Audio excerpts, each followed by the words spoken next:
നമസ്കാരം. കേരളത്തിന്റെ ഇപ്പോഴത്തെ രാഷ്ട്രീയ സാഹചര്യങ്ങളെക്കുറിച്ചും ഇവിടെ നടന്നുകൊണ്ടിരിക്കുന്ന തെറ്റായ ചില പ്രചരണങ്ങളെക്കുറിച്ചും തികഞ്ഞ യാഥാർത്ഥ്യബോധത്തോടെ ചില കാര്യങ്ങൾ പറഞ്ഞേ പറ്റൂ. ഓരോ മലയാളിയും കൃത്യമായി തിരിച്ചറിയേണ്ട, ഗൗരവതരമായിട്ട് ചിന്തിക്കേണ്ട ഒരു ഘട്ടത്തിലൂടെയാണ് നമ്മൾ കടന്നുപോയിക്കൊണ്ടിരിക്കുന്നത്. ഒരു വശത്ത് നാടിന്റെ വികസനത്തിനും ജനങ്ങളുടെ സമാധാനപരമായ ജീവിതത്തിനും വേണ്ടി രാപ്പകലില്ലാതെ അധ്വാനിക്കുന്ന ഒരു സർക്കാരും ജനപ്രതിനിധികളും മറ്റ് സന്നദ്ധ സംഘടനകളും നല്ലവരായ മനുഷ്യരും. മറുവശത്ത് അധികാരം നഷ്ടപ്പെട്ടതിന്റെ അമർഷത്തിൽ ആ ദേശത്തിൽ ജനങ്ങൾക്കിടയിൽ ഭീതിയും കുത്തിത്തിരിപ്പും അബദ്ധ പ്രചരണങ്ങളും എല്ലാം വിതച്ച് ഈ സർക്കാർ സമ്പൂർണ്ണ പരാജയമാണ് എന്ന് സ്ഥാപിച്ചെടുക്കാൻ ശ്രമിക്കുന്ന പ്രതിപക്ഷവും. ഈ ഘട്ടത്തിൽ സത്യമെന്തെന്നും മിഥ്യയെന്തെന്നുമൊക്കെ കൃത്യമായി ജനങ്ങൾക്ക് മുന്നിൽ തുറന്നു കാണിക്കേണ്ടത് ഓരോ ഉത്തരവാദിത്വമുള്ള പൗരന്റെയും കടമയാണ്. നമ്മൾ കഴിഞ്ഞ 10 വർഷത്തെ ആ ഭരണത്തെക്കുറിച്ച് വ്യക്തമായി ഒന്ന് മനസ്സിലാക്കിയാൽ മതി. പിണറായി വിജയന്റെ നേതൃത്വത്തിൽ തുടർച്ചയായിട്ട് 10 വർഷം കേരളം ഭരിച്ച LDF സർക്കാർ എന്താണ് ഇവിടെ കാണിച്ചു കൂട്ടിയത് എന്ന്. ജനാധിപത്യപരമായിട്ടുള്ള തത്വങ്ങളെയെല്ലാം കാറ്റിൽ പറത്തിക്കൊണ്ട് ഒരു ഏകാധിപതിയെ പോലെ അന്നത്തെ മുഖ്യമന്ത്രി ഭരണം നടത്തിയത് നമുക്ക് എല്ലാവർക്കും അറിയാം. സർക്കാരിന്റെ ഏറ്റവും പ്രധാനപ്പെട്ട ഭരണ വകുപ്പുകളെല്ലാം സ്വന്തം കൈപ്പിടിയിൽ ഒതുക്കി വെച്ച് ആഭ്യന്തര വകുപ്പും വിജിലൻസും ഉൾപ്പെടെ നിർണായകമായ അധികാരങ്ങളെല്ലാം ഒരു വ്യക്തിയിലേക്ക് കേന്ദ്രീകരിക്കപ്പെട്ടതാണ് നമ്മൾ കണ്ടത്. ഭരണ സംവിധാനങ്ങളെയും പോലീസിനെയും ഒക്കെ ഉപയോഗിച്ച് ജനങ്ങളുടെ ശബ്ദത്തെ അല്ലെങ്കിൽ പ്രതിരോധ ശബ്ദത്തെ ഒക്കെ അടിച്ചമർത്താനാണ് അന്ന് ശ്രമം നടന്നതെന്ന് നമുക്ക് എല്ലാവർക്കും അറിയാം. എന്നിട്ട് അതിന് രക്ഷാപ്രവർത്തനം എന്ന് ആ കാടത്തത്തെ പിണറായി തന്നെ മനോഹരമായ ഒരു പേരിട്ട് വിളിച്ചത് ഓർമ്മയുണ്ടാവാത്ത ഒരു മലയാളിയും ഇന്നുണ്ടാവില്ല. ജനങ്ങളുടെ ന്യായമായിട്ടുള്ള ആവശ്യങ്ങൾ ഉന്നയിച്ചുകൊണ്ട് പ്രതിഷേധിക്കാൻ ഇറങ്ങിയിട്ടുള്ള പാവപ്പെട്ട മനുഷ്യരോടും സമരക്കാരോടുമൊക്കെ ഹിറ്റ്ലറുടെ ശൈലിയിലാണ് അന്നത്തെ സർക്കാർ പെരുമാറിയത് എന്ന് കേരളത്തിലെ ഓരോ കൊച്ചുകുട്ടിക്കും അറിയാവുന്ന കാര്യമാണ്. സ്വന്തം അവകാശങ്ങൾക്ക് വേണ്ടി ശബ്ദമുയർത്തിയിട്ടുള്ള വിദ്യാർത്ഥികളെ, ഉദ്യോഗാർത്ഥികളെ അല്ലെങ്കിൽ പൊതുജനങ്ങളെ ഒക്കെ മൃഗീയമായിട്ട് വേട്ടയാടുന്ന കാഴ്ച, ചോദ്യങ്ങൾ ചോദിക്കുന്നവരെ ശത്രുക്കളായി പ്രഖ്യാപിക്കുക, തെറ്റുകൾ ചൂണ്ടിക്കാണിക്കുന്നവരെ കേസുകൾ കുടുക്കി, കള്ളക്കേസുകൾ കുടുക്കി ഭയപ്പെടുത്തുക, ഇതൊക്കെയായിരുന്നു അന്നത്തെ കലാപരിപാടികൾ. സമാധാനപരമായി പ്രതിഷേധിച്ച ജനങ്ങൾക്ക് യൂത്ത് കോൺഗ്രസിന്റെയും അതുപോലെ മറ്റുള്ളവരെയൊക്കെ നമ്മൾ അടിച്ചൊതുക്കിയ കഥ നമുക്കറിയാം. അവർക്ക് നേരെ ഒക്കെ കാണിച്ചിട്ടുള്ള ഈ ക്രൂരതയും അടിച്ചമർത്തലും ഒക്കെ ഒരു ജനാധിപത്യ സമൂഹത്തിന് ഒരിക്കലും അംഗീകരിക്കാൻ കഴിയുന്ന ഒന്നായിരുന്നില്ല എന്ന് നമ്മൾ ഓർക്കേണ്ടതുണ്ട്. ഇത് വെറുതെ പറയുന്ന ഒരു ആരോപണമല്ല, മറിച്ച് CPMന്റെ കേന്ദ്ര കമ്മിറ്റി പോലും പിന്നീട് ഔദ്യോഗികമായി വിലയിരുത്തുകയും തുറന്ന് സമ്മതിക്കുകയും ചെയ്ത കാര്യമാണ്. പിണറായി വിജയന്റെ ഏകാധിപത്യപരമായിട്ടുള്ള സമീപനവും ഭരണത്തിലെ തന്നിഷ്ടവും ധാർഷ്ട്യവും കാരണം പാർട്ടിക്ക് ജനങ്ങൾക്കിടയിൽ വലിയ തിരിച്ചടി ഉണ്ടായി എന്നും സർക്കാരിന്റെ മതേതര പ്രതിച്ഛായയ്ക്ക് അത് ഗുരുതരമായ കോട്ടം തട്ടിയെന്നും അവരുടെ സ്വന്തം രേഖകളിൽ തന്നെ എഴുതി വെച്ചിട്ടുണ്ട്, അവർ കണ്ടെത്തി രേഖപ്പെടുത്തി വെച്ചിട്ടുണ്ട്. സ്വയം ഒരു ഏകാധിപതിയെ പോലെ ഭരിക്കുകയും സ്വന്തക്കാരായ ആളുകളെയും സംഘപരിവാർ ബന്ധമുള്ളവരെ പോലും വഴിവിട്ട് സഹായിക്കുകയും ചെയ്ത ഒരു ഭരണരീതി ആ 10 വർഷക്കാലം കേരളത്തിൽ നിലനിന്നിരുന്നത് അത്തരത്തിലുള്ള ഒരു കാടൻ ഭരണരീതിയായിരുന്നു എന്ന് നമ്മൾ മനസ്സിലാക്കണം.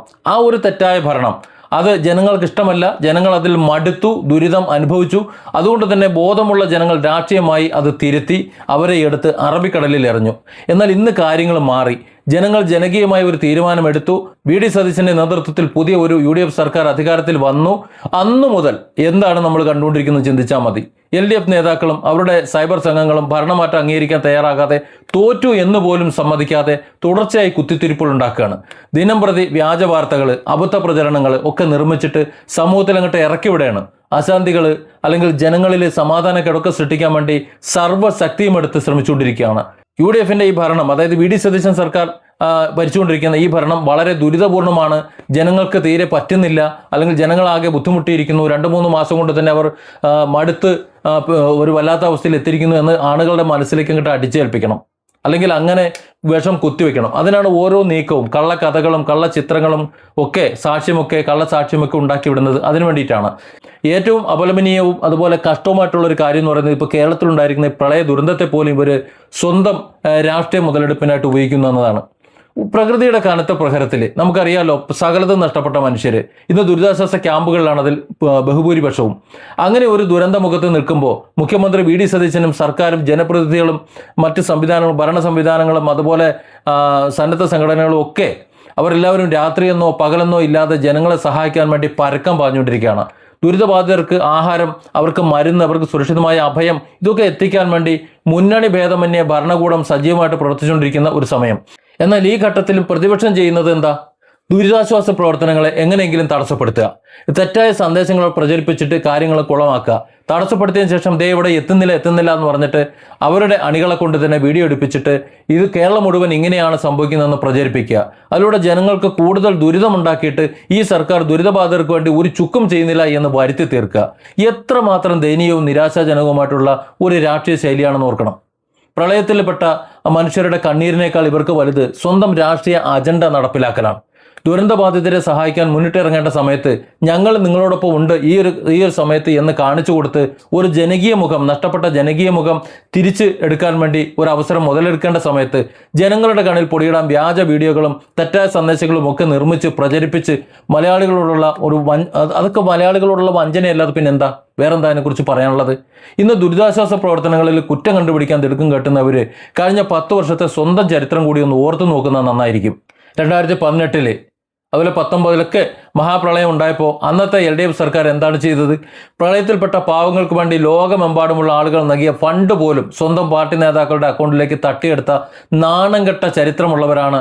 പ്രളയ ഫണ്ട് തട്ടിപ്പ് കേസുകൾ ഇന്ന് കോടതികളുടെ മുന്നിൽ കിടക്കുന്ന അതേ കൂട്ടരാണ് ഇന്ന് ദുരിതാശ്വാസ ക്യാമ്പുകളിൽ ആവശ്യത്തിന് ഭക്ഷണവും വെള്ളവും കിട്ടാതെ ജനങ്ങൾ നിലവിളിച്ചതും പരാതി പറഞ്ഞവരെ ഭീഷണിപ്പെടുത്തിയതും ഒക്കെ അങ്ങനെയൊക്കെ ചെയ്തവരാണ് ഇന്ന് ഈ രീതിയിൽ കുത്തിത്തിരിപ്പുണ്ടാക്കുന്നത് മനസ്സിലാക്കണം. അതൊന്നും നാട് മറന്നിട്ടില്ല. സ്വന്തം ഭരണകാലത്ത് സകല മേഖലകളിലും പരാജയപ്പെടുകയും അഴിമതി നടത്തുകയും ചെയ്തവർ ഇന്ന് ജനങ്ങളെ ചേർത്ത് പിടിച്ച് ആശ്വാസം നൽകുന്ന ഒരു സർക്കാരിനെതിരെ ആരോപണങ്ങളുമായി വരുന്നത് വിരോധാഭാസമാണ് എന്ന് പറയാതിരിക്കാൻ വയ്യ. ഞങ്ങൾ അധികാരത്തിലില്ലെങ്കിൽ ഈ നാട് നശിച്ചു പോട്ടെ, ജനങ്ങൾ അനുഭവിക്കട്ടെ, അവർ കുത്തുപാള എടുക്കട്ടെ, അവർ നശിച്ച് നാറാണക്കല്ലിളക്കട്ടെ എന്നാ പറയുന്നത്. അധികാരം ഞങ്ങൾക്കുണ്ടെന്നുണ്ടെങ്കിൽ ഓക്കെ, കുഴപ്പമില്ല, ഞങ്ങൾ എന്ത് തോന്നിയാസം കാണിക്കും, നിങ്ങളത് അനുഭവിച്ചോളണം. വിനാശകരമായിട്ടുള്ള ഒരു ചിന്താഗതി, അതാണ് ഇവരെ ഭരിച്ചുകൊണ്ടിരിക്കുന്നത്.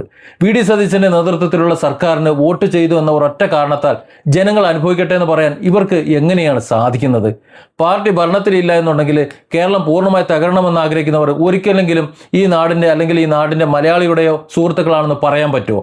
കഴിഞ്ഞ 10 വർഷക്കാലം ഇതേ ജനങ്ങൾ തന്നെയല്ലേ അവരെ ഭരണത്തിൽ കയറ്റിവെച്ചത്. അപ്പോൾ അങ്ങനെ അത്തരത്തിൽ വോട്ട് ചെയ്ത് തുടർച്ചയായി കേരള ചരിത്രത്തിൽ ആദ്യമായിട്ട് തുടർഭരണം കൊടുത്തതിൻ്റെ നന്ദിയാണോ ഇവർ കാണിച്ചുകൊണ്ടിരിക്കുന്നത്? ഇവിടെ ജനങ്ങളുടെ ശത്രുക്കളാണ് ഇവര്. ഇത്തരം അപപ്രചരണങ്ങൾ അല്ലെങ്കിൽ ദുരന്തമുഖത്തെ രാഷ്ട്രീയ കളിയൊക്കെ തിരിച്ചറിയാനുള്ള രാഷ്ട്രീയ ബോധം കേരളത്തിലെ ജനങ്ങൾക്കുണ്ട് എന്ന് മനസ്സിലാക്കണം. പഴയ ഏകാധിപത്യ ഭരണത്തിൻ്റെയും അടിച്ചമർത്തലുടെയൊക്കെ ഓർമ്മകളിൽ നിന്ന് മുക്തരായിട്ട് നാടിൻ്റെ പുനർനിർമ്മാണത്തിനും വികസനത്തിനും വേണ്ടി നിലകൊള്ളുന്ന സർക്കാരിനൊപ്പം ഉറച്ചു നിൽക്കുക എന്നത് ഇന്നത്തെ ജനങ്ങളുടെ ഉത്തരവാദിത്വമാണ്. അവർ അത് ഏറ്റെടുത്തിട്ടുമുണ്ട്. വ്യാജ പ്രചരണങ്ങൾ കൊണ്ട് സത്യത്തെ മൂടിവയ്ക്കാൻ കഴിയില്ല എന്ന ഒരു തിരിച്ചറിവ് ഇനിയെങ്കിലും പ്രതിപക്ഷത്തിന് CPM ഉണ്ടാകണം. സഖാവ് പിണറായി വിജയനും അതുണ്ടാകണം. നാടിൻ്റെ നന്മയ്ക്കായിട്ട് എല്ലാവരും ഒറ്റക്കെട്ടായി മുന്നോട്ട് പോകേണ്ട സമയമാണത്.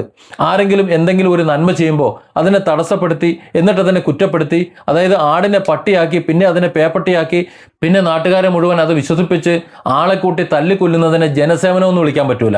അതിനെ കപട രാഷ്ട്രീയമെന്നാണ് വിളിക്കേണ്ടത്. Different angles. Don't forget to subscribe and support this channel.